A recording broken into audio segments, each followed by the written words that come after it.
Welcome to the January 5th meeting of the Seneca County Industrial Development Agency. Hopefully everyone had a good holiday and ready for a new year here. Speaking of New Year's, we have a new county representative on the board, Ernie Brownell. I'd like to say hi and would like to say anything or? Try to do my best to see what's going on here. Last night they had the election for the chairman of the board. Mike Henslow got that. Mr. Shipley, Bob Shipley got the majority leader and everything's done well. He changed all the doing the new committees probably by the end of the month, I hope. So might be some new chairmen on there and new members. So other than that, just hope things will go good for the next year and get stuff done. Okay, sounds good. Well, welcome to the board. Thank you. First item of business is election of officers for 2023. The proposed slate was myself as chair, Bruce as vice chair, Ben as treasurer, and Ralph as secretary. Any other nominations or changes anyone would like to propose last second? Hearing none, may I have a motion to approve that slate of officers? So moved. Second? Second. So just a voice vote, all in favor? Aye. Anyone opposed? Oh, motion carried. Next month will be the committee appointments being made. So and something to take a look at if anyone wanted to be in a certain committee or not want to be in a certain committee, just let me know before it gets close to next month. Next item on the agenda is the approval of the IDA meeting minutes from December 1st. Everyone received a copy in their packet. Any corrections or changes? Hearing none, I have a motion to approve. Second? Second. All in favor? Aye. Anyone opposed? No. Motion carried. Next item is our financial statements. So that was through November. And looking at your notes in your packet, the only thing of real note is looking at the balance sheet variance explanations. Pine Tree did pay off their loan, the $68,000. So they're all set, and therefore, since they paid off the loan, long-term note receivables decreased by that amount too.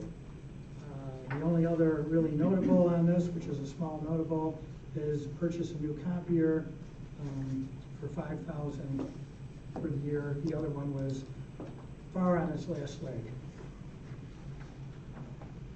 Looking at the income statement, the sort of the notable items is the agency fee from home leasing, which is for the Huntington Apartments of $177,000. And then a little further down, the grant revenue of $17,000, the MRB reimbursement for the industrial park study. And Bob, do you have anything notable to add to that? I think you hit the high points, and we're going to be meeting again at the end of January to review the December numbers, getting ready for the audit as well. So, and we anticipate that the audit will be successful without any significant adjustments at this point. Sounds good.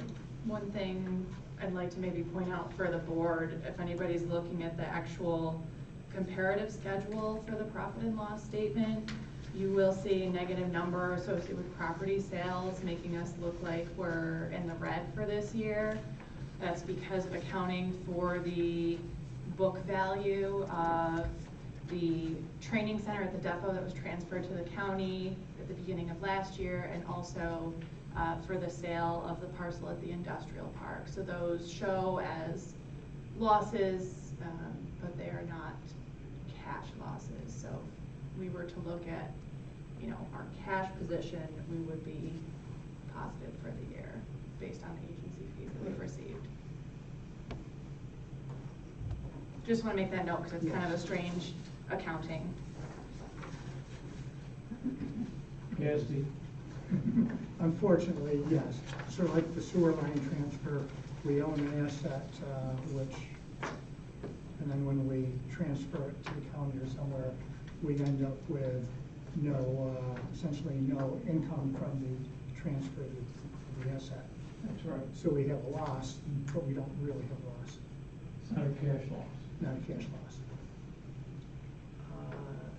Next item is everyone received in their packet the packet of annual disclosure forms for Kelly. Did we do a vote for approval of the financial Oh, statements? no, we did. So, thank you.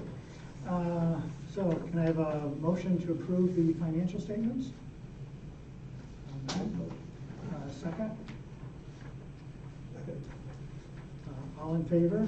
Aye. Anyone opposed? Motion carried. So, yeah, the next item is the annual disclosure forms. So please hand that to Kelly as soon as possible. Between that and along with the disclosure forms, the proof of training for sexual harassment.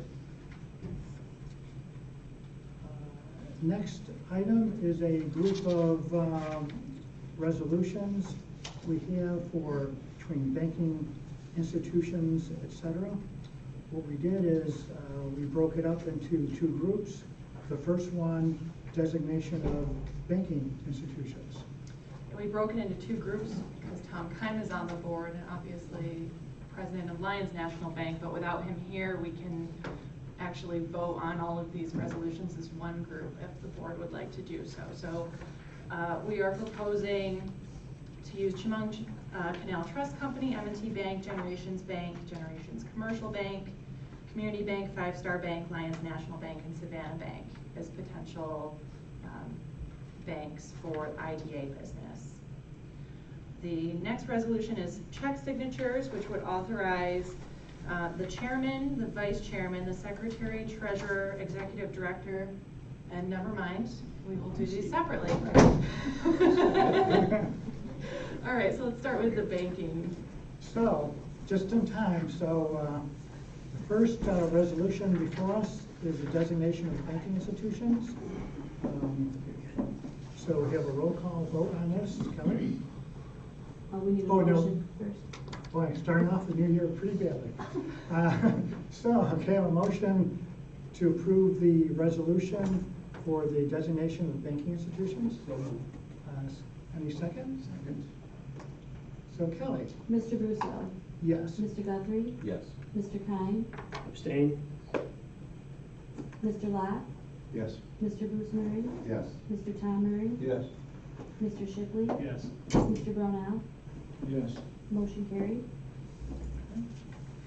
Then there's a second group too, which Sarah will go through. Okay, so If anyone, when we go through, if anyone wants to break this out for some reason, any individual ones, we can do that.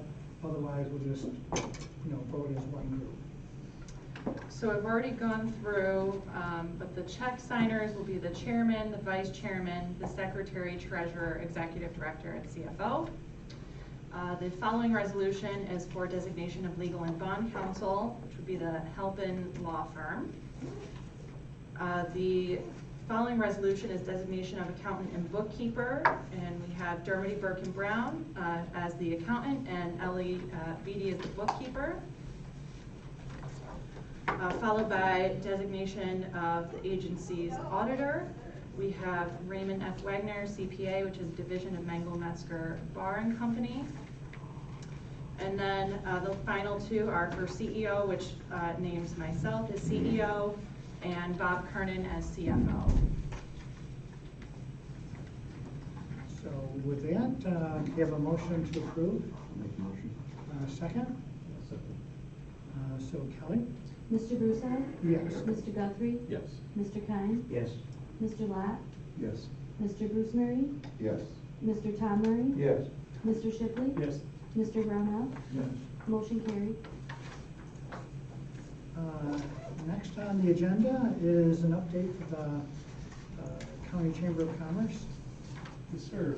So the Chamber closed out a very strong year in 2022. We've already started 2023 in a similar fashion, signed agreements to promote Seneca County tourism, to help promote Seneca County tourism in a variety of ways. A couple that I wanted to highlight, we are moving forward with a pretty significant search engine optimization strategy for the county's tourism website. We are increasing the investment into digital and search engine advertising on behalf of Seneca County Tourism. We are creating quite a significant addition to our current video and photo library on behalf of several areas of the tourism program, several areas of tourism attractions and destinations. And also we are increasing in a pretty significant manner the data capabilities that we have in-house in our office on behalf of the county in terms of tracking what sort of investment is made by our visitors in terms of tourism.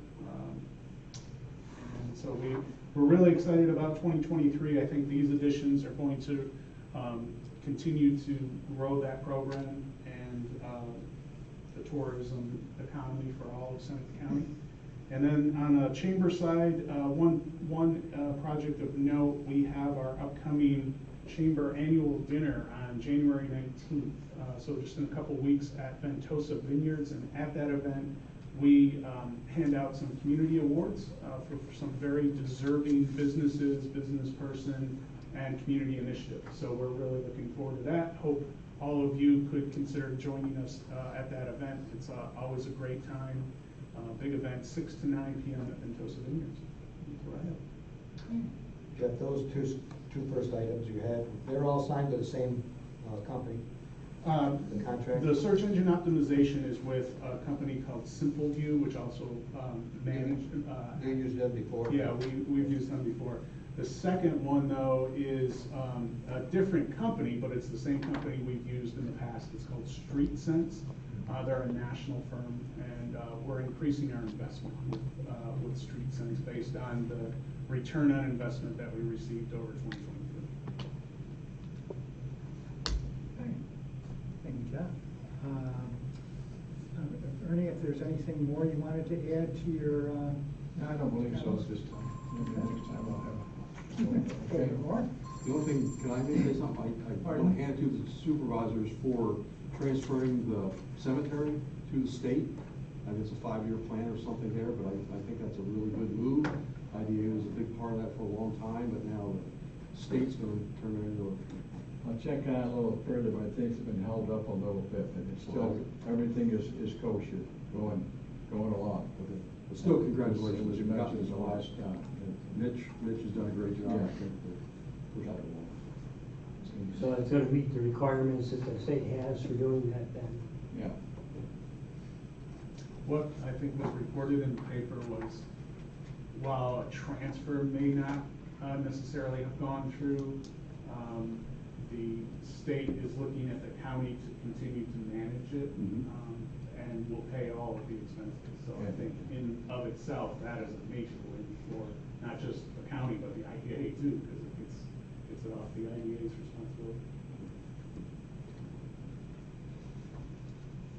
So, other business? I suppose since we have some time, we can maybe give some updates on Willard. I think that would be prudent given the developments that have happened even over the last month.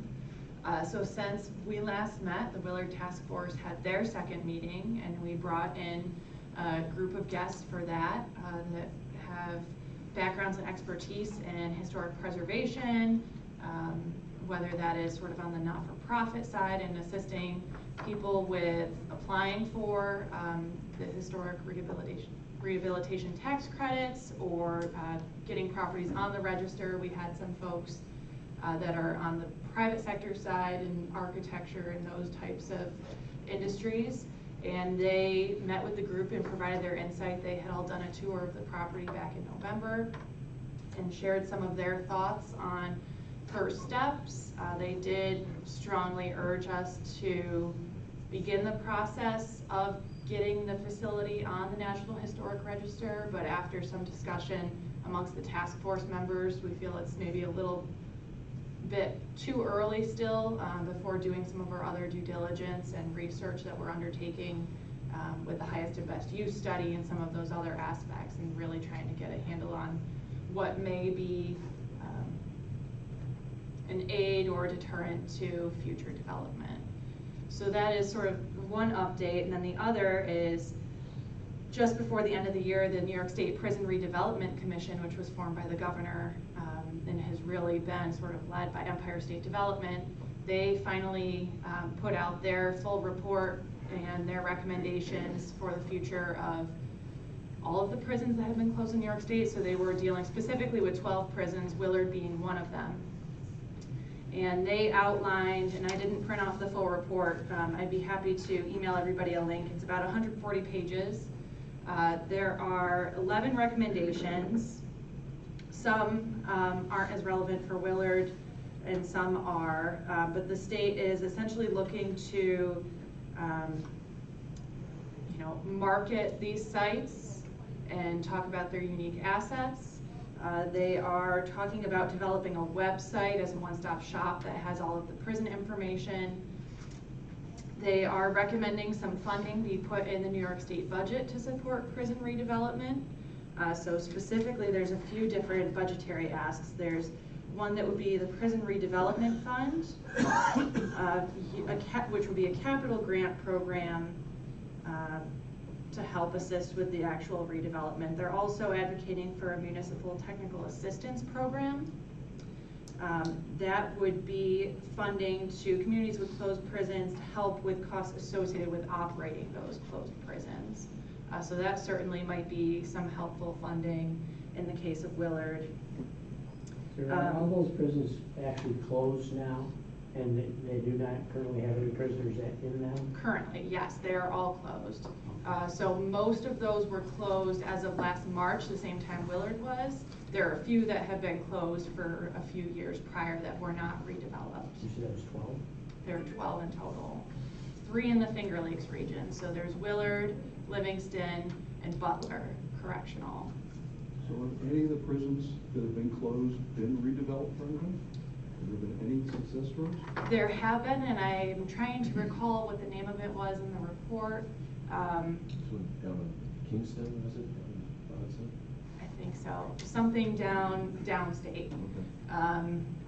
The report mostly focuses on the prisons that have not been redeveloped and what the potential could be.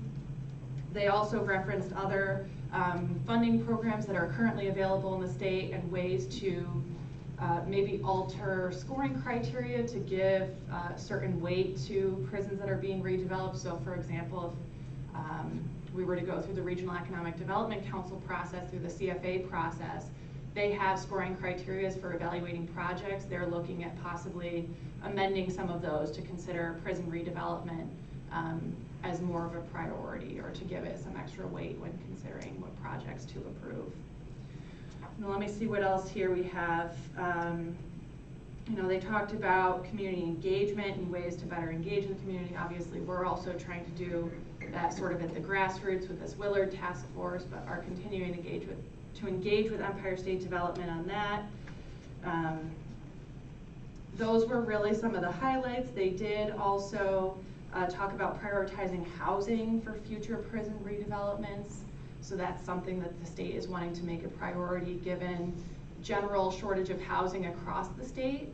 And obviously people, I think at each of the sites, when the state was doing their tours over the summer, did mention needs for housing. And some of those vary based on location. One of the things that came up a lot at Willard is, and Bruce has talked about this a lot, is shortage of housing for seasonal workers in some of those, but obviously there are other potential gaps as well, so the state is planning to give priority to projects that have housing components in them. And then also priority to projects that include renewable energy. And actually, Willard was identified as being build-ready. NYSERDA has some build-ready standards for renewable energy projects. It has to do with size of the site and buildable area, some other things.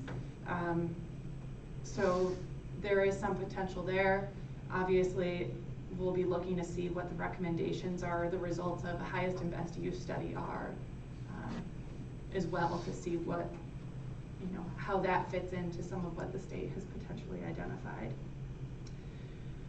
That was more or less it. They did also include profiles on each correctional facility, and those profiles include demographic information and some basic market analysis.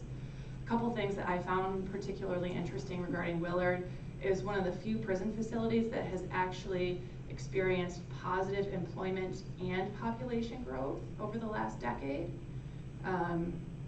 They measure compound annual growth rates to determine, so Willard is actually well positioned in terms of growth.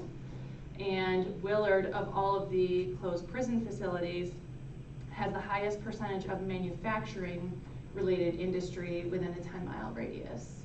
And they did acknowledge that a lot of that manufacturing is also wineries and craft beverage, so it's not necessarily just, like a more traditional manufacturer that you might be thinking of. But those were some significant points that made Willard stand out and potential opportunities for the future for us to consider. Did you get any range of width to the type of housing that they would potentially support? It was generic, just that they would, they would want to see housing as one of the key priorities for redevelopment, and I think that's really going to be based on what the community needs and what the community identifies. And that's not to say that there can't be obviously other uses, but certainly housing is likely to play a pretty significant part of whatever might happen at Willard in the future. And just so I understand this, the state's willing to help fund these projects as long as they consider it part of their vision, not the county's vision? Because one little bit I read of that, I didn't see anywhere where the state was saying we want to relinquish this to the county's own rule. You guys do what you want. We're going to keep our money away and our fingers out of it. But the state is going to want to be heavily involved because this is really being spearheaded by Empire State Development. And as the state's economic development agency, I mean, they want a lot of the same things that we do in terms of, growth and job creation. And so the state is not going to be likely to just hand over the properties without some agreement on what future uses are going to be, because they want to know that they're helping to create economic opportunity. But that's not to say that a redevelopment plan would not be or could not be community driven locally. I think there is a lot of opportunity for that in conversations with the state and us saying, we have done all of this work, here's what we are proposing, and then if that is okay, then we might be able to take title to the property, with sort of the caveat that we uphold this plan that's been put together. That's sort of the way I am seeing it potentially happening. They had identified 3 potential methods for transferring properties. The first was sort of the simplest because the properties are bonded. But because of the complication of the state and because of refinancing and the way that things were done, capital improvements were done in facilities, they cannot easily go back and identify a specific bond with a specific facility, meaning that they are under the general assumption that all 12 prisons have some bond obligations that are not going to be expiring anytime soon. And because those were tax-exempt bonds, the IRS has some restrictions on future uses. So the simplest method, and this is without doing too much research into the nitty-gritty of the tax code. Bonds then? Yes, they were tax-exempt bonds. So the simplest method that the state identified of potential transfer of ownership, and there would be multiple methods within these, but the simplest was to be offered a purchase price, likely at appraised value for a facility, and it can kind of be sold and handled and done with sort of whatever you'd like. That can go to private use, and it would be fine, no strings attached, relative. The next was transferred to public government for public use, so it would have to continue as tax exempt use, which is probably not necessarily the ideal in the case of Willard if we're looking at potential private uses to help generate additional tax revenue for those municipalities. And then the third option was the state transfers the property as an in-kind donation to sort of wash their hands of maintenance costs. And that there would also have to be some kind of agreed upon future use of the property. So I'm thinking based on what was in the report and without too many in-depth discussions with the state on the specifics as of yet, either the first or the third option could be feasible for Willard. It would obviously be contingent on the state approving and being on board with whatever plan we wanted to propose, which I think would be largely driven based on the highest and best use study. So that's kind of where we stand in that regard. Having any entity that would put up funds to help facilitate that, does that help in the process? Any that you have matching funds or funds that would go into it, or if you had somebody lined up that would buy the tax credits, does that help? Or I'm just not didn't get that sure. deep? They did not get that deep in the report. I think that there are certainly factors that would contribute on all fronts to make the state, be in favor of this. But they're certainly aware of the work that we're doing. They did note in their recommendations, so the state is going to be releasing RFPs specifically for 2 of the prisons, directly soliciting developers. Willard is not one of them. And I think that was obviously intentional on their part because the community is not supportive of that route at this time. But again, that is also a potential option in the future. So we'll see. Basically where we stand is we need to, work on getting responses to the RFP. Once we have those, evaluate what the quality of the responses are, the cost associated, and figure out how we want to proceed in terms of hiring or not hiring a firm to do a highest and best use study. And then from there, provided that we go through with it, using the findings to help guide conversations with the state and start seriously talking about how do we want to go about this redevelopment. Are we looking to transfer the property to someone locally, and if so, which of those methods can we use or should use? So we'll see. I'm not gonna throw water on the fire, but it seems to me we're gonna be at the same point next year about who's gonna keep the heat on, based on all this stuff that has to happen, and maybe those conversations ought to be starting to happen now, so we Yep. have So something to plan for. If we have, even if we're remotely close to what we wanna achieve, we're gonna be at that point where somebody's gonna have to pay for the heat. So the task force right now, we have a little subcommittee. Bruce and Ben are on that along with Supervisor Hayes, and they are compiling some information for us regarding costs associated with controlling the facility to help inform potential options. But the other thing is we need to start seriously looking at mothballing and how much that process might cost. Obviously with the mindset that that would help preserve the buildings, and in the long term, it would be more feasible than continuing to heat in perpetuity because, and I've said this before, but I'll say it again, based on the other properties and the other places that we've looked at that are doing similar things, whether it's prisons or asylums or both, this process takes, a decade before you see a developer likely come in and really do something.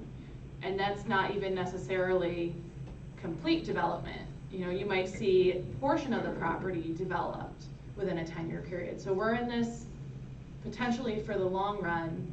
And I would say that if someone were to come in and try to propose a fast solution to us, I would be very wary of that and what that would mean for the future of this county, because I think it would probably not be the best option in the long term.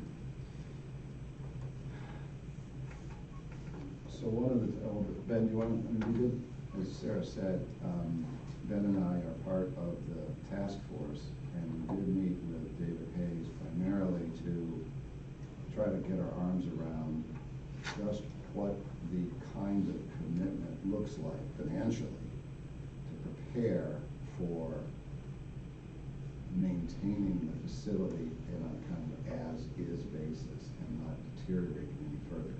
And Ben, why don't, if you want, sort of summarize or Okay, yeah, so we had a really good meeting with Dave Hayes. He's well integrated into that system because he works for the phone company and he knows all those buildings from having wired them. And being the town supervisor, he's also interfaced with the maintenance and security of the roads and things like that. So he was telling us there'd already been vandalism. People have gone in, broken into Elliott Hall and stole a bunch of copper out of it. It was a big mess. So Yeah, there was we flooding. We were talking to him about just the basics of security, just cameras, just so, you get a picture of the guy's license plate or whatever. And he's interested in that. He has, on the side, his own business of doing that, security systems with cameras. So he's pricing that out now. And he was saying that he was also talking to the phone company to get a drastically reduced cost for the interface and for the phone lines, because that can get expensive, just the monthly fees of phones to have all this security stuff hooked up. But he said that there was some mechanism, some stuff he knew about in the phone company where they may well give us a discount on that. Now, what we're mindful of is, as Thomas pointed out, you don't want to spend money on something that you don't own. So what we're also looking at is talking to maybe OGS, probably not Docs, but we got to get permission from Docs because they hold the keys. But the idea is to come up with some plan right now, so we've got a package and say it's going to cost X amount of money in hardware. David said he would put in labor to do the installation, and I told him I would help him because it's got to be plugged in somewhere, and then it's got to be interconnected with routers to the phone lines. Then it goes to the cloud, and then what we can do is perhaps have volunteers who, if something is triggered, because it will be an alarm system, he was saying go to 911, and I said, you don't want to do that because when a deer runs by and you set it off, they're going to start getting upset. But we could have local volunteers saying, on a phone tree, hey, something went off, go over there, drive over there and see if there's a car parked there. So those are possibilities.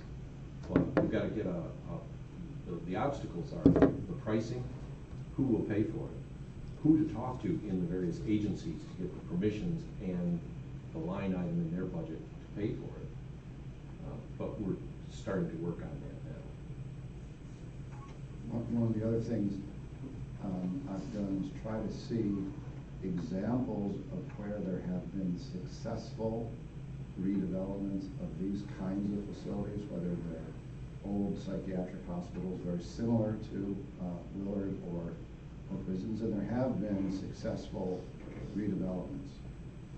One of the attributes of the successful redevelopments is that there's an entity formed, basically a 501c3 nonprofit entity that becomes the operating entity to oversee however the disposition is decided upon. And in the call, the task force call that Sarah was describing, some of the guests were from a similar kind of redevelopment in Buffalo, and they strongly recommended that it be overseen by such a 501c3. That can be the financial entity that actually pays for David Hayes' security system, plus. And in further looking at redevelopment outside of New York State, there's a successful one in Michigan, Traverse City, Michigan. There was a successful one in Massachusetts, in Medfield, Massachusetts. Again, all overseen over a period of 15 years by these 501c3 entities. As soon as someone starts asking who's gonna pay for the router that connects this hall to that hall, someone's gotta sign a check. And it may be possible, again, those of you at the table who've been on the IDA longer than I have, might have a view on whether there's a way to, at least in the short term, create some kind of entity for some of these short-term rentals. And that would be the entity into which the state would put some money. Right. The other note specifically on security is state troopers, I guess, do rounds of twice a day of Willard. They have some leads on the individual that has been vandalizing the property. They have a description of the vehicle and they've been looking out for it, but the most significant one that I mentioned was Elliott Hall was broken into like over the weekend, copper pipes were stolen, and then there was some flooding as a result of that in the basement of the first floor. Obviously, you know, that is not really not good. In some ways, you know, my initial thought was having the system on and having the water in the pipes maybe made it worse in this sense than if the state had gone through with their cold closure for that particular instance. But, you know, they're trying to prevent anything happening in the future. One of the other recommendations that was made specific to Willard by the Redevelopment Commission was to remove the barbed part of the fence, not to remove the full fence around the facility, which is an eyesore and I think ultimately would probably need to go for redevelopment, but there are benefits to having it currently, being that it at least secures the buildings that are within that fence. People can't, you know, easily get in there and vandalize anything, but it is certainly a concern for the buildings outside of the fence. And Docs has been continuing to go through their closure process. They're, you know, going to be boarding up windows and things like that to try to prevent access. Do they have contractors who will remove that razor wire? The state will be contracting someone to remove it, yes. And so that, I guess, on the security note, obviously, you know, installing cameras, it's kind of, like you mentioned, you don't want to do something or pay for something that you don't own.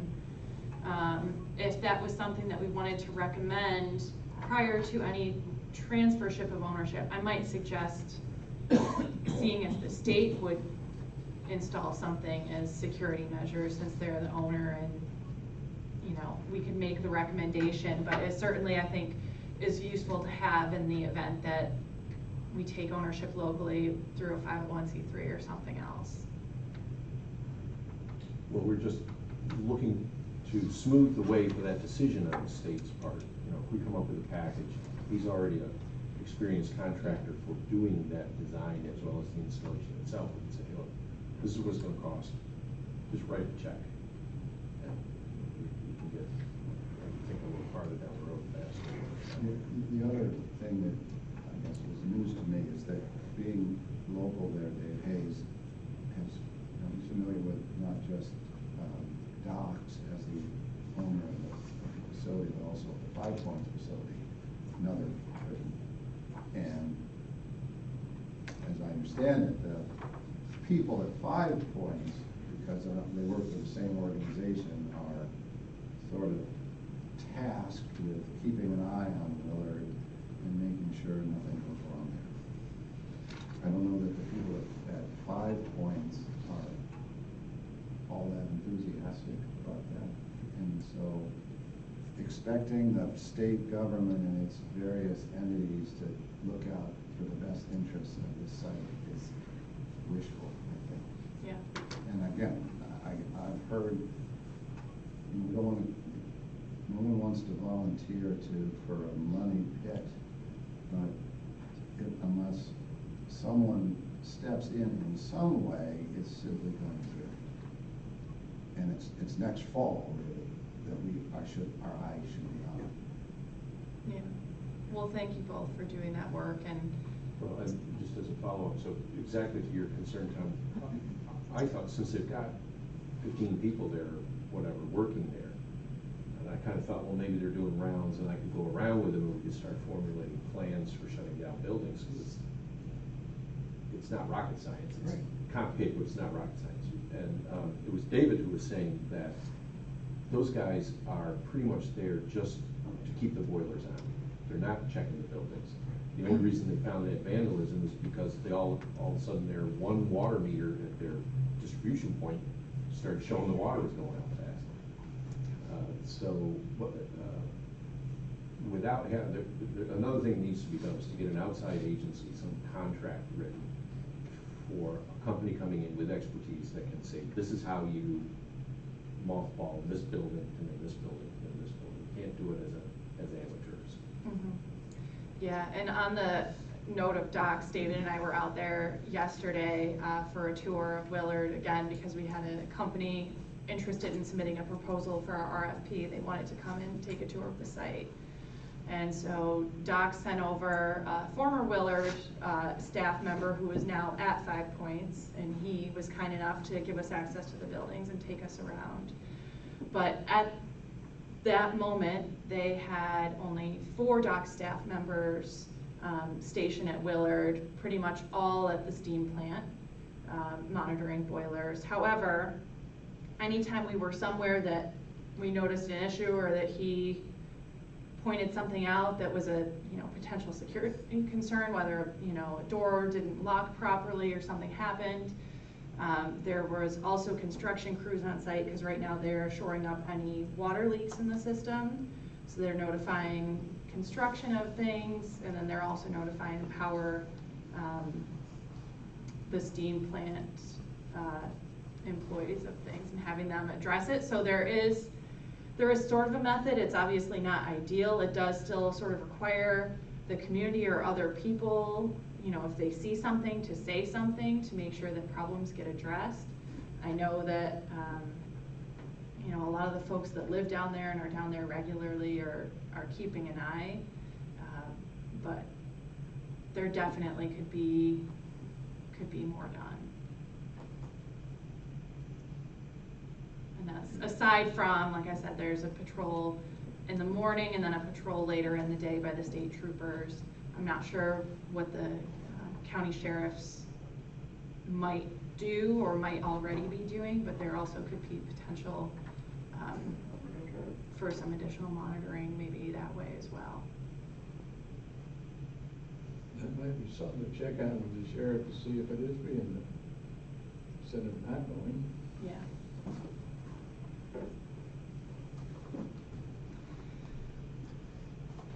I think that's all I have for Willard updates, unless anybody has other things to add or questions.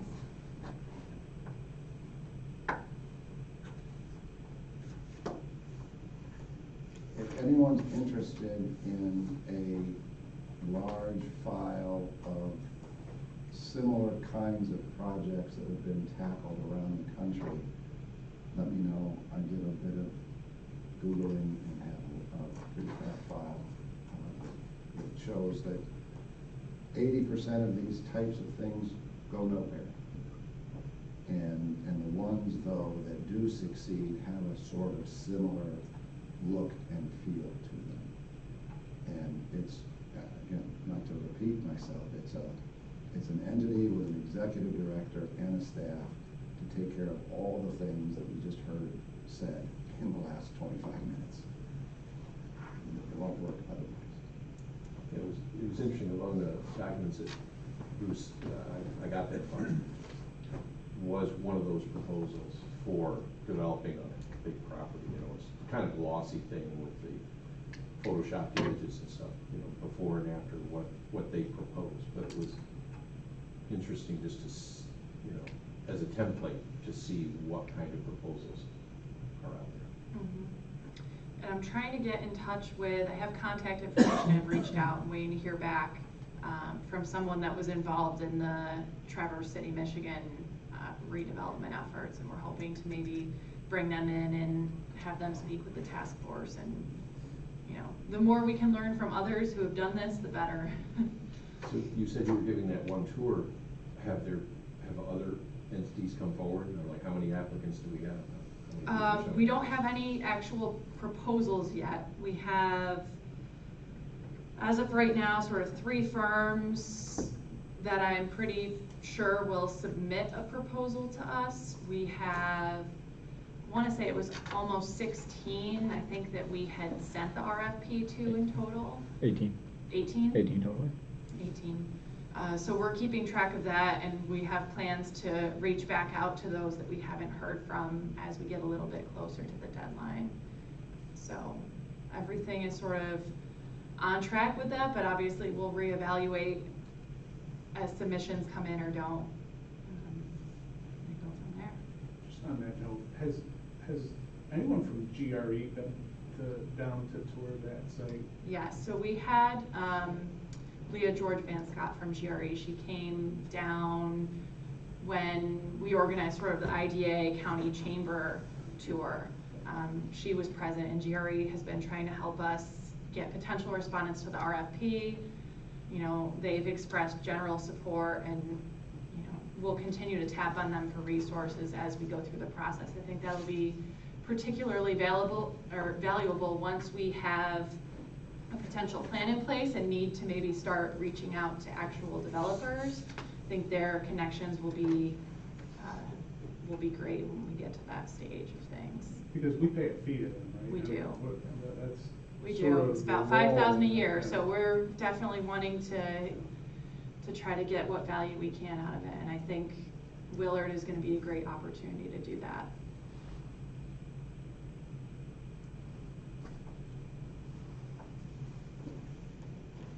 I don't know if anybody has any insight into the Prison Redevelopment Commission, but you know, there might be some first mover advantage if among these 12 different prison sites, one of the communities comes forward faster and says, here's what we need. We need $250,000 to do an exhaustive inventory of each building so that we know exactly what we're going to be offering to whoever is going to bid on this site. Because, you know, there are 200 buildings there, and each one has its own strengths and weaknesses. And first, I don't think anyone can decide really what should happen until you have a really deep understanding of what's really the condition, the shape, the utilities available to each of those buildings. It's a big inventory job. So Bruce,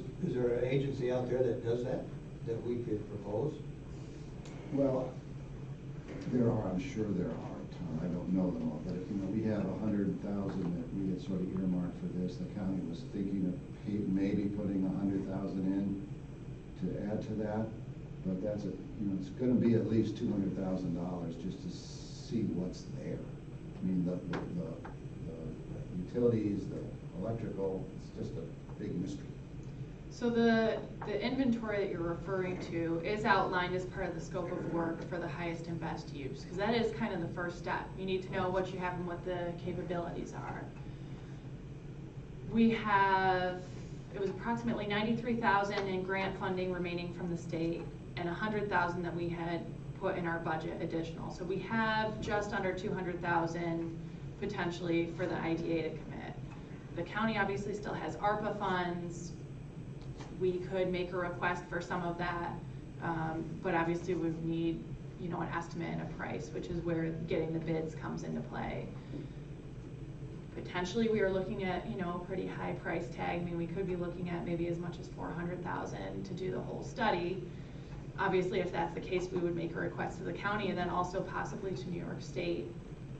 That being said, when we have been having conversations with potential respondents, we have been asking them to sort of provide the proposal in a way that prices out the different aspects so that if things come in that are, maybe it's too high or the scope is too grand or it's not feasible, we can, maybe tailor some of what happens in reality based on that. So sort of remains to be seen, but hopefully they will, as part of that, get into that comprehensive inventory. And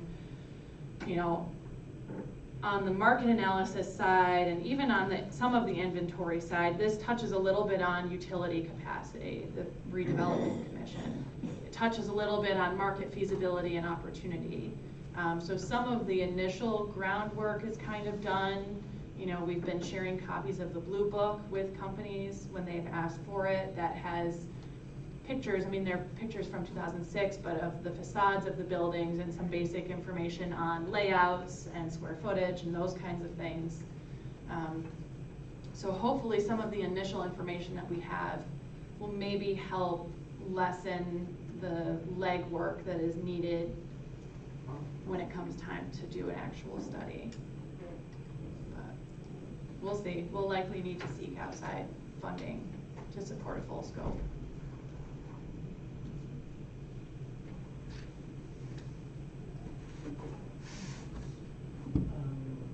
Any other business at this point? Anyone else have anything? If not, then can I have a motion to adjourn? Second? Second. All in favor?